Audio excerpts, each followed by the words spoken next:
Happy Tuesday, parents. May is Grit Month at IS and you know how much I love talking about this topic.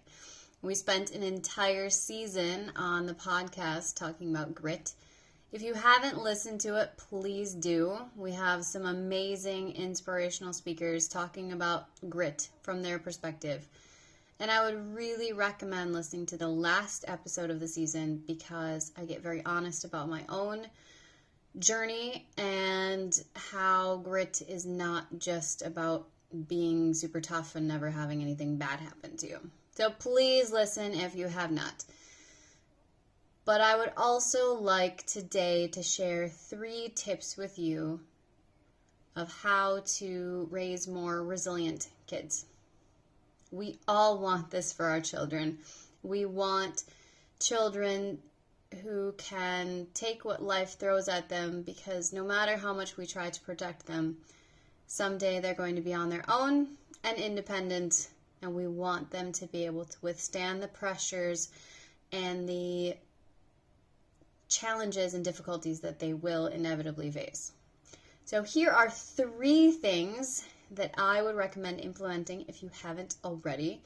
The first, I'm not sure to whom to attribute this, but it's all about not focusing on your pride, but focusing on your child's pride. Let's say that your kid does something great. Instead of saying, "I am so proud of how you did on your test," you simply say, "You must be so proud of how you did on your test." It seems a little bit weird. I've tried it with my own kids. It's very hard because I, of course, am very proud of them and I want them to know that, and I feel like it's my responsibility to share that with them. But also, if they're always only ever craving someone else's approval, someone else's pride in how they've done, what happens when we're not around? Or what happens when we're not necessarily that proud of them? They need to feel it internally so that it's something that they don't have to depend on others for. That they can recognize, I did a great job here. I am proud of me. So if you can flip your language, yes, it is really tricky to do, but please try because it does make a really big difference. And I've seen it already working in small ways when I've been testing it out. The second I attribute to a podcast that I heard with Brene Brown, and this one is super challenging for me. Don't be quick to fix. Be quick to sit. Now, I've paraphrased that so it's a little bit easier to remember and it's a little bit catchier. But it's all about how when our kids come to us with an issue, we tend to swoop in and fix it because we think that that's the best thing to do. And it's great because the problem is gone, we're the hero, everyone is happy. But it doesn't teach our children how to deal with their emotions and to work through them themselves. If we're just constantly swishing away bad feelings, swishing away sadness and discomfort, disappointment, if we're constantly just clearing those away for our kids, what is that going to teach them? Because someday they will be disappointed. Someday they will be sad. They will be upset. How do we prepare them for working through those? And it's sitting there with them and just being. I have not tried this because it sounds so unbelievably challenging for me, especially a very doer sort of person. Like, I want to fix things. I want to do something. I want to take action immediately. It's really tough, but think about the benefits for our children.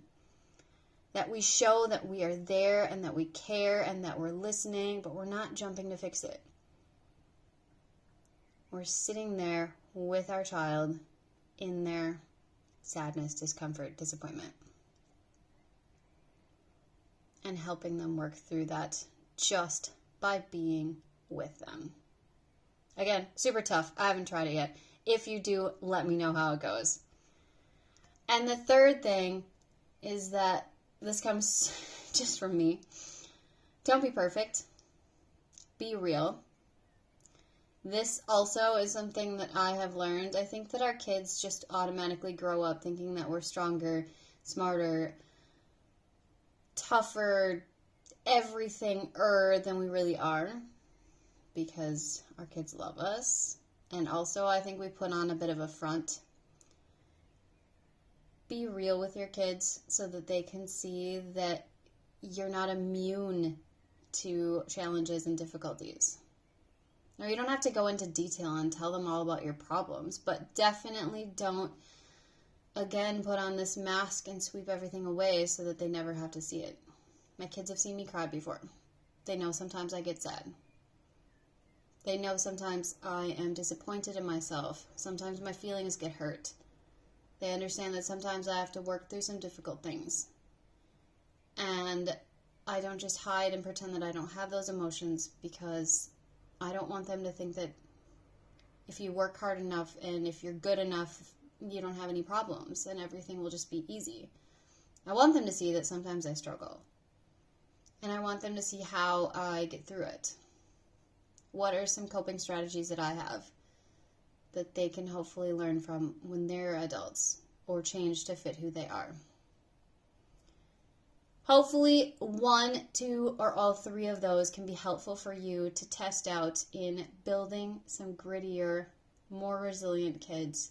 But please give them a try. Our kids deserve the best lives, and they need to be gritty for that to happen. Have a wonderful week.